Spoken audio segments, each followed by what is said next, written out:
अरस्तु ने अपनी पुस्तक पॉलिटिक्स की तीसरी पुस्तक में नागरिकता संबंधी अपने विचार देते हुए कहा है कि जो मनुष्य न्याय प्रशासन और शासन पदाधिकारी में भागीदार है वही नागरिक है। यानी उसके कहने का आशय यह है कि जो व्यक्ति राजनीतिक प्रक्रिया में सहभागिता करता है वही नागरिक है।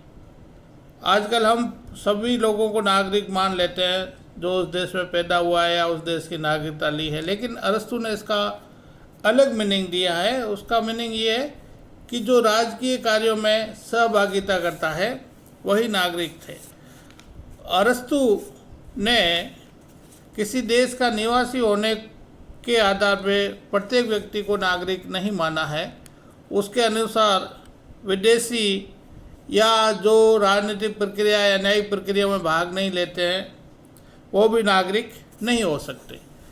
तो नागरिकता के बारे में अरस्तु ने एक अलग ही बात कही है। उसके अनुसार नागरिक वो है जो न्याय के प्रशासन में भाग लेता है, जो साधारण सभा का सदस्य होने के नाते विधायिका के कार्यों में भाग लेता है। इनके अलावा ऐसे लोग जो नगर राज्य का युग था उसमें राजनीतिक क्रियाकलापों में भाग लेता था, उनको अरस्तु नागरिक कहता है। नागरिक के गुणों के बारे में वो बात करते हुए कहता है कि नागरिक वह है जो राजनीतिक प्रक्रिया में सहभागिता करता है, उसकी जानकारी रखता है और उसमें भाग भी नहीं ले सकता। उसके अनुसार राज्य के सभी लोग श्रेष्ठ मनुष्य तो हो सकते हैं, लेकिन प्रत्येक वहाँ का निवासी वहाँ का नागरिक नहीं हो सकता। इसलिए वह नागरिकता के बारे में अलग सी बात करता है। अरस्तु है वो ये भी कहता है कि नागरिक जो है वह दास नहीं हो सकते या विदेशी नहीं हो सकते, या जो तटस्थ लोग हैं राजनीति के अंदर या न्यायिक प्रक्रिया में सहभागिता नहीं करते हैं वो भी नागरिक नहीं हो सकते। यानी नागरिकता के बारे में जो अरस्तु है वो संकीर्ण विचार व्यक्त करता है। इसी आधार पे आधुनिक समय में अरस्तु के बहुत सारे लोग उसकी नागरिकता का आलोचना करते हैं। उसमें पहली आलोचना ये है कि अरस्तु द्वारा नागरिकता की एक संकुचित परिभाषा माना गया है जो उचित नहीं है, क्योंकि वही मानता है कि केवल जो विधि निर्माण या न्यायिक कार्य में भाग लेता है वही नागरिक है। यह किसी भी दृष्टि से उचित नहीं है। दूसरे लोग ये कहते हैं आधुनिक लोकतंत्र के अंदर यह नागरिकता तो बिल्कुल संभव नहीं हो सकता है, क्योंकि आज कल किसी भी कंट्री के अंदर जहाँ पे लोकतंत्र है वहाँ के हर नागरिक मताधिकार का प्रयोग करते हैं, वहाँ के नागरिक होते हैं।